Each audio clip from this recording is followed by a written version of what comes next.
Good morning, everyone. I hope all is well with you and your families. I did want to take this opportunity to check in briefly with everyone before you take off for the July 4th holiday and hopefully some summer vacations. Hope you're able to enjoy some of the fun things we love to do around the July 4th holiday.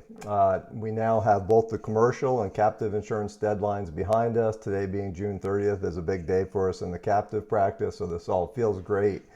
And again, I wanted to thank all of our staff and practice support and admin as well for helping us really get through this audit busy season. Just think we've done an outstanding job meeting all of our client obligations, meeting deadlines, and just producing high quality work throughout busy season. I know, especially in the last month or so, the latter half of May and into June, that's when we're working on some of the more difficult engagements that are out there. And I think the PICs and QCs just did a great job working together. Overall, great spirit of cooperation and togetherness just to make sure that we're getting the right answers on those difficult audits. So just again, thought we did a great job throughout busy season. Continuing on topic of quality control, just wanted to update everybody that our peer review process is ongoing. Our senior management team gathered on last Friday to hear from our peer review team. As most of you know, this is a process that happens every 3 years. And while they still have a little bit to go to close out the peer review, they did share with us that they didn't have any concerns whatsoever and that we certainly can expect another clean peer review report.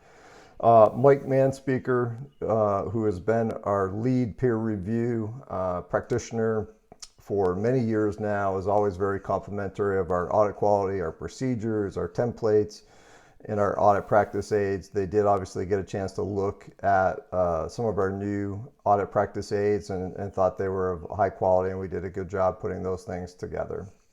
Mike and his team really handpicked Johnson Lambert to be the first peer review that they did. This is their peer review season. But the first peer review that they did in a remote environment, and because they really selected us because we had the right technology, processes, and people to make that go well. So as Diane says, our success in this area doesn't happen overnight, and really would like to thank her and Denise and Sarah McConnell and Hannah for taking the brunt of the duties with respect to the peer review process. So that has gone great, and I'm sure Diane will give you a final update on that when we get the final report. With respect to finances, we don't have June results just yet, but we estimate that we'll be very close to the June budget, perhaps just a little bit under. And we should be running just ahead of our revenue budget by about 2% after we close out June. As we continue to look forward to the rest of the year, continue to believe that we'll be close to the budget for the year, even factoring in what might be a little slower sales cycle for some of our services. On the marketing front, tax and audit captive opportunities still coming in very well. Had the opportunity to chat with the lead Vermont regulator the other day, Dave Provost, who said that they're seeing a lot of activity, high quality companies still wanting to form captives, and we're certainly seeing that across all the domiciles that we operate in. And I would expect a high level of activity there for the next couple of years. On the commercial insurance side, it's been a little bit of a slow start to our marketing season. This is, of course, the time after we finish up the year-end audits that RFPs are coming out. So it was a little slow to begin with. Just now, in the last couple of weeks, we've sourced a couple of good opportunities. So I think I would refer to us as cautious but hopefulness in this environment. So we do have a couple of good ones now in the door, which is making us feel better. And I think our success with respect to commercial insurance and growing that practice is really going to be about having a high conversion rate on the opportunities we do get in the door. On the NFP side, just recently we've had a very large opportunity come our way. This would not be until 2021 audit, but it is a combination of two entities that are going through a merger. We have somewhat of a prior relationship with these entities after Andrea and Josh Keene doing a little bit of consulting work for them. So this is a terrific opportunity. Should we get this, it would no doubt be the largest NFP client within the firm. So we look forward to seeing what happens on that front. On the advisory side, I know we're working on proposals for a SOC report. We have an internal audit opportunity that has come up. And on the regulatory side, we continue to see some nice contracts being signed. So again, on the marketing front, I think we're doing well and doing everything that we reasonably can do on that front. With respect to promotions, they will be announced soon, and I don't want to get out in front of Sarah's formal announcement, but we absolutely will have a large promotion class, all of them well-deserved, and congratulations to each and every one of you. If you have been promoted this year, please take some time to reflect on all that has gone into that. Acknowledge your accomplishments, share your accomplishments with family and friends. So congratulations to all. On the topic of raises, raises of course will be effective 8/1, and we will distribute about $470,000 of additional compensation through the raise process.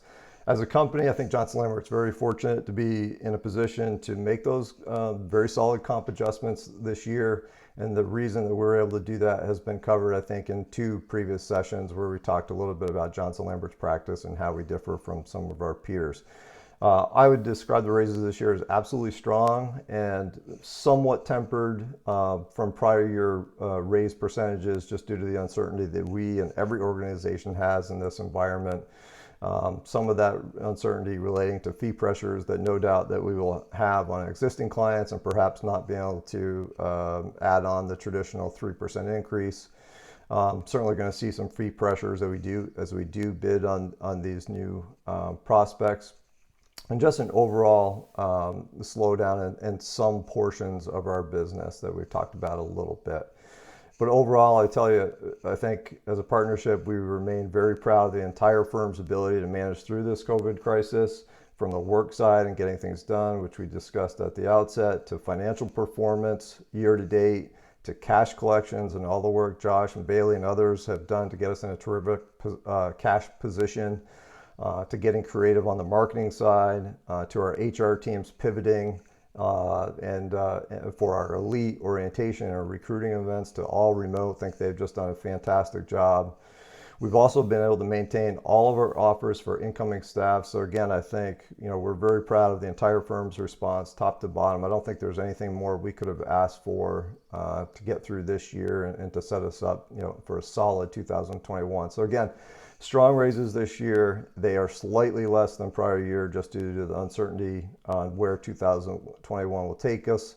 Obviously, we'll continue to carefully review, as we do every year, all of our comp and benefit programs.